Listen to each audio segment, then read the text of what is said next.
Boa noite a todos, espero que estejam bem. Bom, hoje nós estamos praticamente no penúltimo capítulo, do livro da Gênesis, do Allan Kardec, capítulo 18, Sinais dos Tempos, e hoje nós vamos falar do item 17 ao 26. E na próxima segunda-feira vamos terminar o livro, ok? Então vamos lá. A fraternidade, item 17. A fraternidade será a pedra angular da nova ordem social. Mas não há fraternidade real, sólida e efetiva, se não assente em bases inabalável a essa base e a fé. Não há fé em tais ou tais dogmas particulares, que mudam com os tempos e os povos, e que mutuamente se apedrejam, porquanto, anematizando-se uns aos outros, alimenta o antagonismo, mas a fé nos princípios fundamentais que toda a gente pode aceitar e aceitará. Deus, a alma, o futuro, o progresso individual indefinido, a perpetuidade das relações entre os seres. E quando todos os homens estiverem convencidos de que Deus é o mesmo para todos, de que esse Deus, soberanamente justo e bom, nada de injusto pode querer que não dele, porém dos homens vem o mal.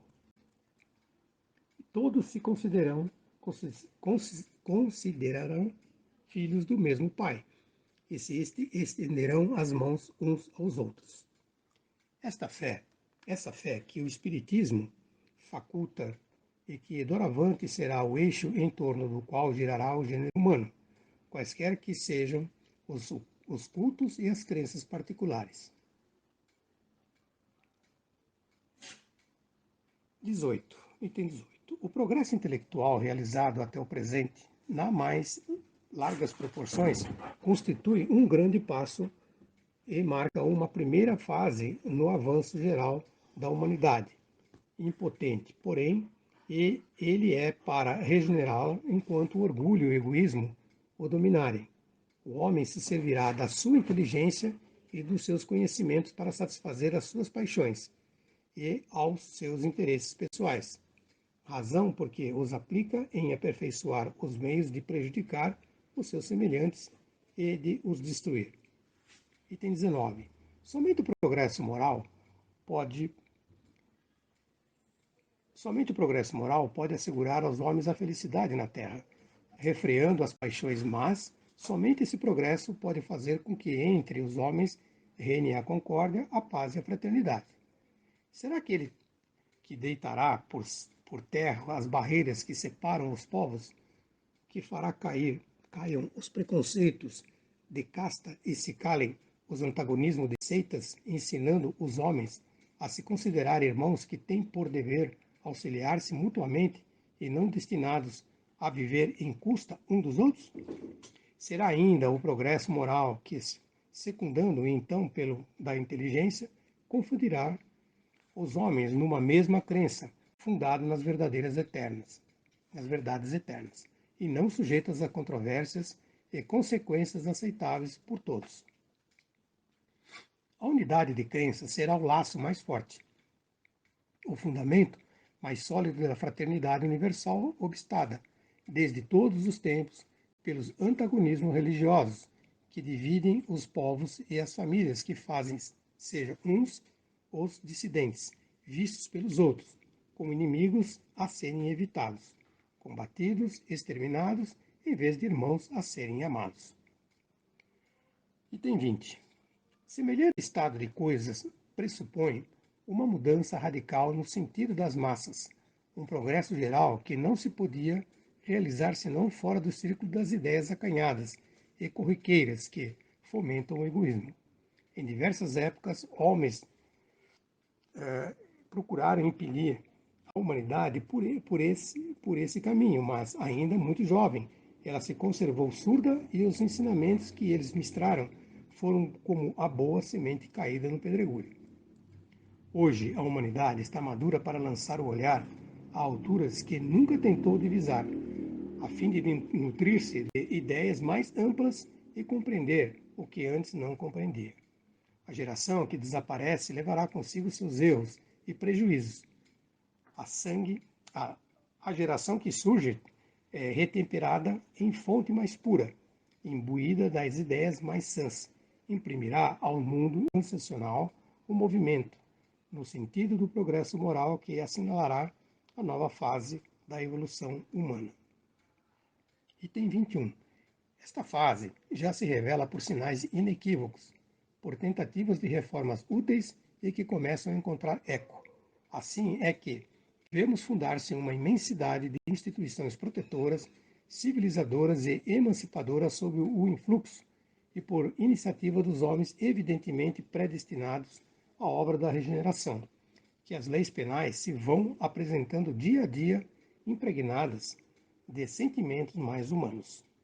Enfraquecem-se os preconceitos de raça, os povos entram a considerar-se membros de uma grande família, e pela uniformidade e facilidade dos meios que realizarem suas transações. Eles suprimem as barreiras que os separam e o de todos os pontos do mundo reúne-se em comícios universais para as justas pacíficas da inteligência. Há falta, porém, a essas reformas uma base que permita se desenvolvam, completem e consolidem. Falta uma predisposição moral mais generalizada para fazer com que frutifiquem e que as massas as acolham. Ainda aí há um sinal característico da época, porque há o prelúdio do que se efetuará em mais larga escala, à proporção que o terreno se for tornando mais favorável. Item 22. Outro sinal não menos característico do período em que entramos encontra-se na reação que se opera no sentido das ideias espiritualistas, na repulsão instintiva que se manifesta contra as ideias materialistas, o espírito de incredulidade que se apodera das massas ignorantes ou esclarecidas e as levava a rejeitar com a forma a substância mesma de toda a crença. Parece ter sido um sono, a cujo despertar se sente a necessidade de respirar um ar mais vivificante e voluntariamente, lá onde o vácuo se fizera, e procura-se alguma coisa, um ponto de apoio. Item 23. Se supusermos possuída desses sentimentos, a maioria dos homens, poderemos facilmente imaginar as modificações que daí decorrerão para as relações sociais. Todos terão por divisa a caridade, a fraternidade, a benevolência para com todos, tolerância para todas as crenças. É a meta para que tende evidentemente a humanidade. Esse é o objetivo de suas aspirações e de seus desejos, sem que, entretanto, ela perceba claramente por que meio has de realizar.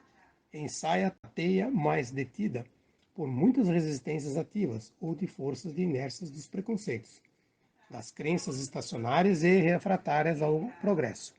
Faça-lhe, mister, vencer tais resistências e essa será a obra da nova geração. Quem acompanhar o curso atual das coisas conhecerá que tudo parece predestinado a lhe abrir caminho. Ela terá por si a dupla força do número e das ideias, e de acréscimo à experiência do passado. Item 24. A nova geração marchará, pois, para a realização de todas as ideias humanitárias compatíveis com o grau de adiantamento a que houve chegado, avançando para o mesmo alvo a realização de seus objetivos. O Espiritismo se encontrará com ela no mesmo terreno. Aos homens progressistas se deparará nas ideias espíritas, poderosa alavanca, e o Espírito achará nos novos homens espíritos inteiramente dispostos a acolher. Dado esse estado de coisas, que poderão fazer os que entendam de opor-se. Dado esse estado de coisas, lhe poderão fazer o que entendam de opor-se-lhe. Item 25. O Espiritismo não cria renovação social. A natureza, a madureza da humanidade é que fará dessa renovação uma necessidade, pelo seu poder moralizador, por suas tendências progressistas e pela amplitude de suas vistas. Pela generalidade das questões que abrange, o Espiritismo é mais apto do que outro qualquer outra doutrina a secundar o movimento de regeneração. Por isso ele contemporâneo deste movimento. Surgiu na hora em que podia ser de utilidade, visto que também para ele os tempos são chegados. Se vier mais cedo, teria esbarrado em obstáculos insuperáveis, houvera inevitavelmente sucumbido, porque, satisfeitos com o que tinham, os homens ainda não sentiram falta do que lhes traz. Hoje, nascido com as ideias que fermentam, encontram preparado o terreno para recebê-lo. Os espíritos cansados da dúvida e da incerteza, horrorizados com o abismo que lhes abre à frente, o acolhem como âncora de salvação e consolação suprema. Item 26. Grande, por certo, é ainda o número da retardatário, mas que podem eles contra a onda se alteia, se não atirar-lhes algumas pedras. Essa onda é a geração que surge ao passo que eles se somem com a geração que vai desaparecendo todos os dias a passos largos. Até lá, porém, eles defenderão palmo a palmo o terreno. Haverá, portanto, uma luta inevitável, mas luta desigual, porque é a do passado, decrépito, a cair em frangalhos contra o futuro juvenil. Será a luta da estagnação contra o progresso, da criatura contra a vontade do Criador, uma vez que chegados são os tempos por ele determinados. Muito bem. Aqui, mais uma vez, essa amplitude toda que Kardec nos dá, que fala da fraternidade, né? Que deve ser a pedra angular para a nova ordem social da época e que realmente aconteceu com o Espiritismo, a evolução que teve, né?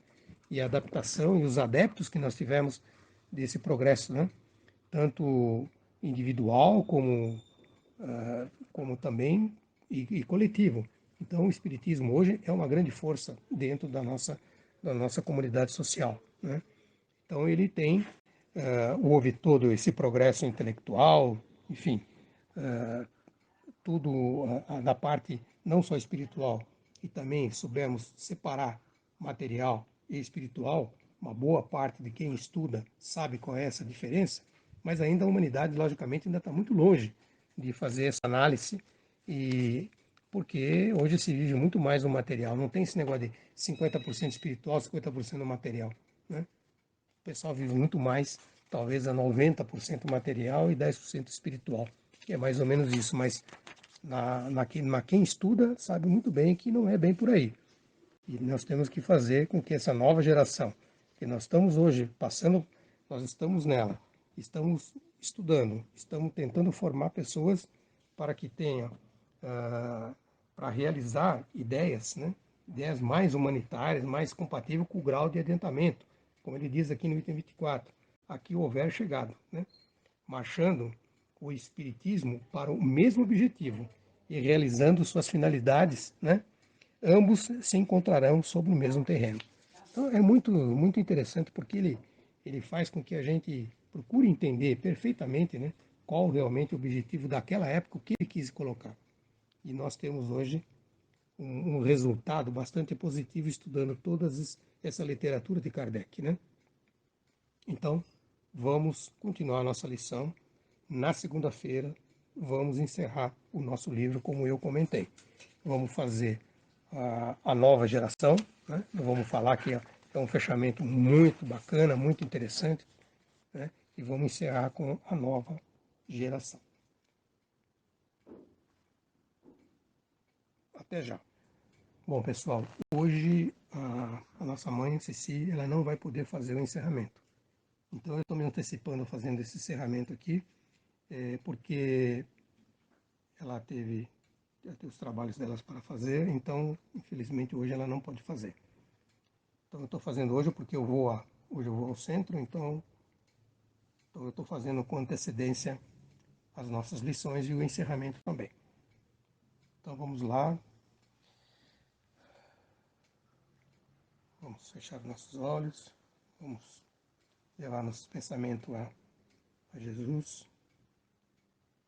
Vamos melhorar nossa energia, né? Para que a gente possa enfrentar nosso dia a dia com todas as nossas dificuldades, mas estamos firmes para que a gente possa superar todas essas situações que nós estamos passando. Então, neste momento, pedimos ao plano espiritual que fluidifique nossas águas, colocando o remédio necessário a cada um de nós e para a nossa cura espiritual. E também vamos pedir e vamos orar para todos os nossos irmãos do planeta que estão passando pela doença da Covid e que já sabemos que ela já está sendo bem superada, mas que temos muitas outras doenças, né, que estão por aí e que não foi falado nesse período, mas que tem muita gente que desencarnou por causa de outras doenças, né? Então vamos também orar por esse motivo, né? Então todas essas doenças que estão assolando também a humanidade, né? E que cada um, né? E que cada um tenha esse merecimento para que Deus nos acolha, né? Que assim seja. Então vamos fazer o Pai Nosso, que a gente possa encerrar a nossa lição.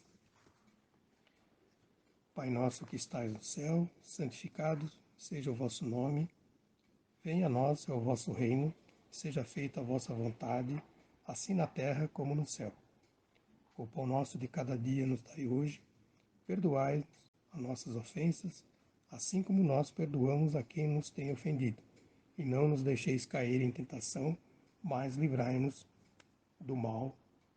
Amém. Que assim seja. Que Deus proteja todos os filhos da Uniluz e que nos dê a tranquilidade para enfrentarmos o nosso dia a dia. Uma boa noite a todos e fiquem em paz. Um bom final de semana e até a próxima segunda-feira.